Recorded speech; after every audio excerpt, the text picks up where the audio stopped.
Hello aspirants. तो आज modern history में हम अपने लेक्चर को आगे बढ़ाते हुए सेकंड लेक्चर की तरफ बढ़ते हैं।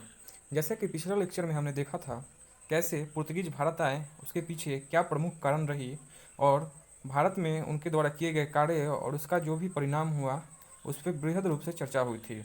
अब जो है पुर्तगीज के बाद भारत में कौन आए हैं, तो इस पे बात होगी। और इस बहुत छोटा वीडियो रहेगा, 5 मिनट से 6 मिनट का वीडियो, पूरा कंटेंट रिच के साथ। तो पुर्तगीज के बाद हम जैसे वो जानते हैं कि भारत में कौन आया, तो डच आए थे। डच कब आए थे भारत में? तो डच 1596 में भारत में आए थे। ठीक है।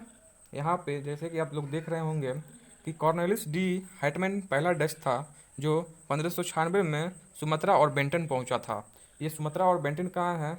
तो जैसा कि सबको मालूम होगा कि सुमात्रा आइलैंड है इंडोनेशिया में, वहीं पास में बेंटन आइलैंड है। ठीक है। उसी रास्ते से ये लोग भारत पहुँचे थे। डच संसद जो था, डच भारत आए कैसे थे? ठीक। तो कहीं भी किसी भी कंपनी जैसे कि ईस्ट इंडिया कंपनी हो गया, पुर्तगीज की कंपनी हो गई या फिर डच इंडिया कंपनी हुई, वो व्यापार करने के लिए भारत में आते थे। और वो कब आते थे? जब उनके राजा के द्वारा चार्टर जारी किया जाता था। ठीक है। तो जैसे कि डचों के लिए डच संसद के द्वारा एक चार्टर जारी किया गया 1605 ईस्वी में, जिसमें यूनाइटेड ईस्ट इंडिया कंपनी की स्थापना की गई। याद कर लीजिएगा, यूनाइटेड ईस्ट इंडिया कंपनी। ठीक है। ईस्ट इंडिया कंपनी ब्रिटेन का, अगर पूछे कि इसमें से कौन सा डच का ईस्ट इंडिया कंपनी था, तो उसमें यूनाइटेड देके आपको हो सकता है कंफ्यूज कर दे। तो इसमें आपका जो कंसेप्ट होगा वो क्लियर रहना चाहिए, एकदम स्पष्ट। इसमें जितना कंटेंट है डच के लिए वो टू द इनफ है किसी भी एग्ज़ाम के लिए। ठीक है। तो डच जो थे भारत में आने के बाद इनका सबसे पहला क्या प्रमुख उद्देश्य था? तो इनका उद्देश्य था यहाँ व्यापार करने के लिए आए थे। और इसी के संदर्भ में यह 1605 ईस्वी में मसूलीपट्टनम में पहले कारखाना की स्थापना किए थे। इसके बाद में वह पुर्तगालियों को हराकर यूरोपीय व्यापारिक शक्ति के प्रमुख रूप में उभरे। फिर जो डच जो थे, जैसा कि हम देख रहे हैं यहाँ पे अपने थर्ड पॉइंट में, कि वे जो थे पुर्तगालियों को डचों ने हरा के एक प्रमुख जो है यूरोपियन शक्ति के रूप में उभरे थे। ठीक। उसके बाद नेक्स्ट पॉइंट देखते हैं, भारत में उनका प्रमुख केंद्र कहाँ था? तो डच का पुलिकट था। अब यहाँ से आप याद रखिएगा, ये कभी कभी पूछता है। ठीक है। और कि किसका प्रमुख केंद्र कहाँ था? पिछले वीडियो में हम आपको बताए थे जैसे कि पुर्तगीज का प्रमुख केंद्र कहाँ था। ठीक है। उसको आप कमेंट में कमेंट करेंगे, नहीं होगा तो उसको जाके आप वीडियो को जाके देखेंगे डिस्क्रिप्शन में। ठीक है। और उसके बाद देखिए, डचों ने जो थे भारत में उनका प्रमुख केंद्र पुलिकट था, ये हो गया। जिसके बाद वो नेगापट्टनम में अपने एक कारखाना को स्थापित किए। डच जो थे यमुना घाटी तथा मध्य भारत के में उत्पादित नील इंडिगो, ये जो क्या करते थे खेती में, तो इंडिगो, और बंगाल से कोरमंडल के क्षेत्र से यही रेशम ककाओ, और बिहार से सोडा। याद कर लीजिएगा बीपीएससी वाले एस्पिरेंट्स, इस पे ध्यान दीजिएगा कि बिहार से डचों ने किस चीज़ का जो है निर्यात किया था। ठीक है। तो सोडा का। और गंगा की घाटी से अफीम व चावल का व्यापार करते थे। ठीक है। बीपीएससी के लिए स्पिरिट क्वेश्चन के लिए बहुत ही इंपॉर्टेंट क्वेश्चन है कि डच बिहार से किस चीज़ के व्यापार किया करते थे? सोडा का। ठीक है। फिर उसके बाद 1623 में क्रोनोलॉजी के हिसाब से देखेंगे तो अंग्रेजों तथा डचों के बीच एक संधि हुई थी।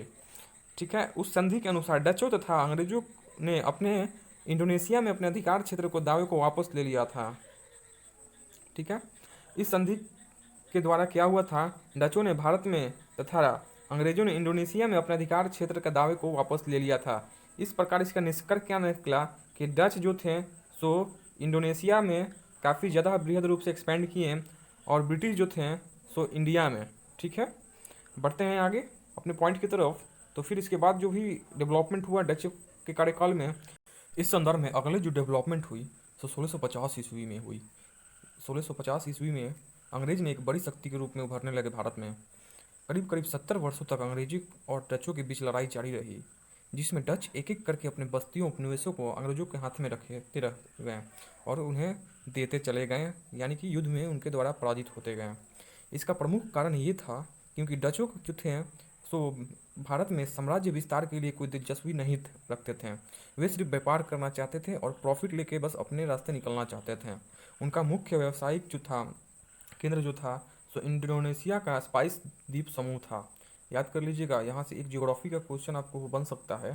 स्पाइस द्वीप समूह यानी कि स्पाइस आर्किपेलागो या फिर ग्रुप ऑफ आइलैंड्स, ठीक है, जो कहाँ है तो इंडोनेशिया में है, ठीक है, जहाँ से व्यापार के माध्यम से वो बहुत ज़्यादा प्रॉफिट अर्जित करते थे, यानी कि लाभ अर्जित करते थे।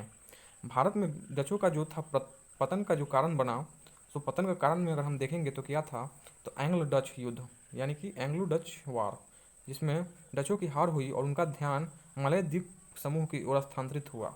यानी कि उनका ध्यान जो था वो अब क्या हुआ था, भारत से छोड़ के वो बस मलय पेनिनसुला की तरफ शिफ्ट होकर गया। और बैटल ऑफ बेदरा के युद्ध में, यानी कि 1700, अब यहाँ से क्वेश्चन यहाँ से निकल गया आपको, ये क्वेश्चन हो सकता है, देखिए ये क्वेश्चन यूपीएससी के एग्जाम में ऑर्गेनाइज किया हुआ में मतलब कम पॉसिबिलिटी है आने का, लेकिन स्टेट पीसीएस हो गया या फिर स्टेट पी पुलिस सर्विस हो गया या फिर स्टेट में दरोगा का जो परीक्षा हो गया, उसमें इस तरह के क्वेश्चन आते हैं। हो सकता है कि सीरियस वगैरह में भी आ जाए, तो इसको आप ध्यान रखिएगा कि बैटल ऑफ बेदरा किसके किसके बीच में लड़ा गया था, ठीक है, और इसका क्या निष्कर्ष निकला था। ये दिखने में लगेगा कि बैटल ऑफ बेदरा है तो किसी दो इंडियन भारतीय राजाओं के बीच में युद्ध हुआ होगा, परंतु ऐसा नहीं है। बैटल ऑफ बेदरा में जो था सो एंग्लो डच युद्ध का एक फॉर्म था, जिसमें ये जो था इंग्लिश और डचों के बीच में लड़ा गया था, जिसमें डचों की पराजय हुई थी। इसके बाद हम देखते हैं नेक्स्ट डेवलपमेंट क्या हुई। तो लंबे समय तक युद्ध के बाद दोनों पक्षों के द्वारा एक समझौता किया गया।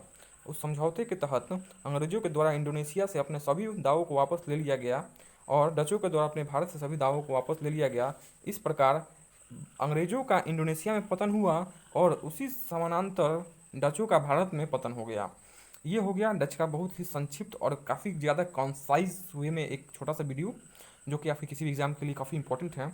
इसके बाद आपको सबसे ज़्यादा की पॉइंट्स कहाँ ध्यान देना है, तो यहाँ डचों का द्वारा किया गया भारत में फैक्ट्री का विस्तार या फिर स्थापना। तो सबसे पहला अगर आपसे पूछता है कि डच जो थे भारत में अपना पहला फैक्ट्री कहाँ स्थापित किए थे, तो ये 1605 में मसूलीपट्टनम, ठीक है, मसूलीपट्टनम आप लोग याद रखिएगा, मसूलीपट्टनम 1605, इसको आपको रट जाना होगा, ठीक है ना। ये जो पॉइंट्स हैं ये आपको काफ़ी ज़्यादा ऑब्जेक्टिव क्वेश्चंस को लेके इंपॉर्टेंट हैं।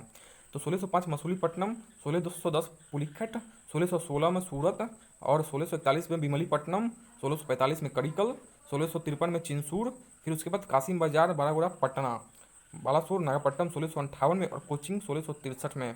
इसके डचों के द्वारा फैक्ट्रियों की स्थापना की गई। इसके पूर्व तथा पश्चिम दोनों तट, इसमें ये जो में है आपको ईस्ट कोस्ट और वेस्ट कोस्ट दोनों शामिल हैं, ठीक है। तो इसमें क्वेश्चन आप देखिए यहाँ से कैसे फ्रेम होता है।